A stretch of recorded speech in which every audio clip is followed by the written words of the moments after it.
चलिए NHBox admin setup को एकदम सिक्योर बनाते हैं, वो भी स्टेप बाय स्टेप। क्योंकि एक असुरक्षित पैनल मतलब हैकर्स के लिए खुला दरवाजा, तो इसे सिक्योर करना तो बनता है। इस पूरे प्रोसेस के बाद ये सारे फीचर्स एकदम आसानी से सेटअप हो जाएंगे। तो सबसे पहला और ज़रूरी स्टेप है ऑथेंटिकेशन। चलिए इसे इनेबल करते हैं।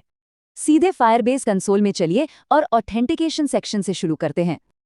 अब बस ईमेल पासवर्ड प्रोवाइडर को चुनें, उसे इनेबल करें और हाँ, सेव ज़रूर कर लें। बढ़िया, ईमेल पासवर्ड लॉगिन अब एक्टिव हो गया है। ठीक है, अब बनाते हैं एडमिन यूजर जिसके पास सारे कंट्रोल रहेंगे। सिंपली यूजर्स टैब में जाकर एडमिन का ईमेल और एक स्ट्रॉन्ग पासवर्ड सेट कर दीजिए। और हाँ, ये ईमेल बहुत ज़रूरी है, यही आगे सिक्योरिटी रूल्स में काम आएगा। चलिए अब आते हैं सबसे क्रिटिकल पार्ट पर, सिक्योरिटी रूल्स। हम डिफ़ॉल्ट रूल्स जो सबको एक्सेस देते हैं उन्हें बदलकर सिक्योर रूल्स लगाएंगे। इसके लिए रियल टाइम डेटाबेस के रूल्स टैब में जाकर पुराने रूल्स को हटा दें। इन नए रूल्स से सिर्फ एडमिन ही सब कुछ मैनेज कर पाएगा, पूरा कंट्रोल। ये सबसे ज़रूरी है। कोड में दिए गए ईमेल को अपने एडमिन ईमेल से बदलना मत भूलिएगा। बस अब फाइनल स्टेप, देखते हैं ये सब काम कैसे करता है। अब बस अपनी एडमिन फाइल खोलिए और नए क्रेडेंशियल से लॉगिन कीजिए। और ये लीजिए। हम सबको अपनी फेवरेट सीरीज बिंज वॉच करना तो बहुत पसंद है ना? पर कभी सोचा है कि स्क्रीन के पीछे असल में क्या चल रहा होता है? हर स्ट्रीमिंग सर्विस के पीछे एक पूरी की पूरी छिपी हुई दुनिया है, एक मशीनरी जो हमारे इस अनुभव को मुमकिन बनाती है।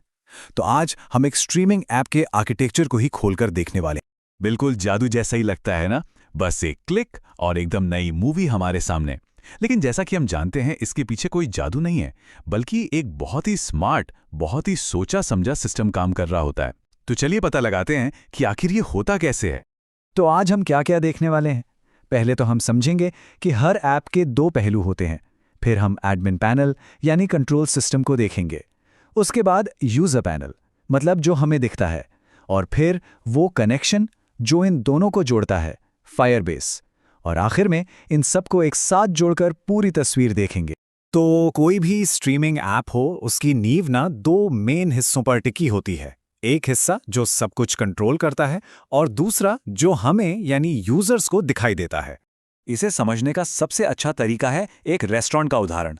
एडमिन पैनल वो है किचन, एक प्राइवेट जगह जहां शेफ खाना बनाते हैं, मेन्यू डिसाइड करते हैं, सब कुछ तैयार करते हैं। और यूजर पैनल वो है डाइनिंग रूम, पब्लिक के लिए खुला हुआ, जहां गेस्ट आते हैं और उस बने बनाए खाने का मजा लेते हैं। एक पर्दे के पीछे, दूसरा सबके सामने। बिल्कुल सिंपल। तो चलिए अब जरा उस किचन के अंदर झांकते हैं, बात करते हैं एडमिन पैनल की। सोचिए ये पूरे ऑपरेशन का दिमाग है, इसका कमांड सेंटर, एक ऐसी पावरफुल जगह जो आम लोगों की नज़रों से हमेशा छिपी रहती है। ये एक तरह का सीक्रेट दरवाज़ा है, जिसे सिर्फ admin.html जैसी किसी खास फाइल से ही खोला जा सकता है। सिर्फ एडमिन को पता है कि यह दरवाज़ा कहाँ है और इसकी चाबी क्या है। यही है पूरी एप्लीकेशन का असली कंट्रोल रूम। और हाँ, इस कंट्रोल रूम की सिक्योरिटी टॉप क्लास होती है, मतलब कोई भी ऐसे ही अंदर नहीं आ सकता। इसके लिए एक खास एडमिन ईमेल और पासवर्ड चाहिए। सिस्टम फायरबेस ऑथेंटिकेशन का इस्तेमाल करता है ये चेक करने के लिए कि जो लॉगिन कर रहा है वो असली एडमिन है भी या नहीं। डेटाबेस में कड़े नियम होते हैं, अगर आपके पास सही चाबी नहीं है तो दरवाज़ा नहीं खुलेगा। और ये सिस्टम कितना सरदार है? 100%, मतलब अनऑथराइज्ड एक्सेस का कोई चांस ही नहीं। अगर आप एडमिन नहीं हैं तो आप अंदर नहीं जा सकते, फुल स्टॉप। अच्छा, तो एक बार एडमिन अंदर आ गया तो उसके पास होती है असली पावर। वो नई फिल्में, नई वेब सीरीज सब कुछ अपलोड कर सकता है। उनके पोस्टर, बैनर, लोगो सब सेट कर सकता है। फिर वो कंटेंट को अलग अलग कैटेगरी में डाल सकता है, जैसे एक्शन, ड्रामा, कॉमेडी। और सबसे ज़रूरी बात, वो ये भी तय कर सकता है कि कौन सा कंटेंट फ्री रहेगा और कौन सा वीआईपी मेंबर्स के लिए होगा। और कंट्रोल सिर्फ कंटेंट तक ही नहीं है, एडमिन सिस्टम में रजिस्टर हुए हर एक यूज़र को देख सकता है। वो ये भी पता लगा सकता है कि कौन सा यूज़र फ्री है और कौन वीआईपी। वो किसी भी यूज़र की डिटेल्स चेक कर सकता है। और जब कोई वीआईपी के लिए पेमेंट करता है तो एडमिन ही उसकी पेमेंट को वेरीफाई करके उसका स्टेटस एक्टिवेट करता है। मतलब हर चीज़ पर पूरा कंट्रोल। तो ये तो हुई पर्दे के पीछे की कहानी। अब चलते हैं उस दुनिया में जो हमें और आपको दिखती है, यूज़र पैनल। चलिए देखते हैं कि ये एक्सपीरियंस बनता कैसे है। ये जो यूज़र पैनल है ये ऐप का पब्लिक फेस है, वो सुंदर सा शोरूम जो अक्सर index.html फाइल होती है। इसे सिर्फ एक ही काम के लिए डिज़ाइन किया गया है, ताकि लोग आसानी से कंटेंट ब्राउज कर सकें और उसे देख सकें। तो सोचिए, जब हम ऐप खोलते हैं तो क्या होता है? सबसे पहले हम लॉगिन या साइन अप करते हैं। फिर हमारे सामने एक शानदार होम स्क्रीन आती है, जिसमें बड़े बड़े स्लाइडर्स होते हैं, अलग अलग कैटेगरी होती हैं। और जब हमें कुछ पसंद आता है तो हम उस पर क्लिक करते हैं और एक नया पेज खुल जाता है, जहां उस मूवी की कहानी, उसके एक्टर्स, रेटिंग्स, सब कुछ होता है। ये पूरा का पूरा सफर, ये पूरा एक्सपीरियंस एडमिन पैनल से ही कंट्रोल होता है। तो अगर इसे एक लाइन में समेटना हो तो ये बिल्कुल सही है। एडमिन पैनल का मतलब है कंट्रोल और यूजर पैनल का मतलब है डिस्प्ले, यानी एक जगह से कंट्रोल करो, दूसरी जगह पर उसे खूबसूरती से दिखाओ।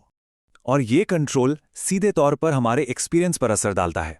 देखिए, एक फ्री यूजर ऐप पर घूम सकता है, कंटेंट ब्राउज कर सकता है, लेकिन वीआईपी फिल्मों तक उसकी पहुंच ब्लॉक रहती है।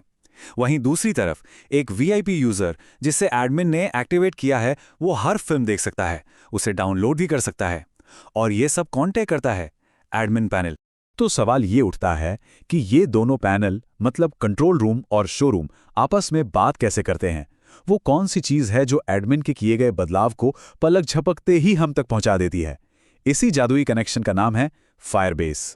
प्रोसेस देखिए कितना आसान और तेज है। स्टेप 1, एडमिन ने अपने पैनल में एक नई मूवी डाली।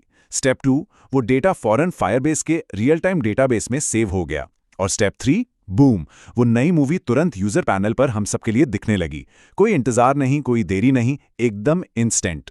और टेक्निकली इसी आर्किटेक्चर को रियल टाइम ओटीटी सिस्टम कहते हैं। एक ऐसा सिस्टम जहां एडमिन पैनल और यूजर पैनल सीधे जुड़े होते हैं। इसका फायदा यह है कि एडमिन जो भी अपडेट करता है वो यूजर्स को तुरंत मतलब रियल टाइम में दिखाई देता है। यही चीज है जो आज के स्ट्रीमिंग ऐप्स को इतना स्मूथ और रिस्पॉन्सिव बनाती है। तो जब हम इन सभी टुकड़ों को एक साथ रखते हैं, कंट्रोल करने वाला एडमिन पैनल, दिखाने वाला यूजर पैनल और इन दोनों को जोड़ने वाला फायरबेस, तो हमें अलग अलग हिस्से नहीं मिलते, हमें मिलता है एक पूरा, एक साथ काम करने वाला बेहतरीन इकोसिस्टम। तो इस पूरी बातचीत से हमें क्या याद रखना है? बहुत सिंपल है। पहला, कंट्रोल, ये होता है एडमिन पैनल में। दूसरा, डिस्प्ले, ये होता है यूजर पैनल में। तीसरा, कनेक्शन, जो फायरबेस की वजह से इंस्टेंट और रियल टाइम होता है। और इन तीनों का नतीजा एक पूरी तरह से काम करने वाला डायनामिक ओटीटी एप्लीकेशन। ये जो आर्किटेक्चर है ना, ये एक मॉडर्न स्ट्रीमिंग सर्विस का ब्लूप्रिंट है। और सोचिए, ये सिर्फ फिल्मों के लिए नहीं है।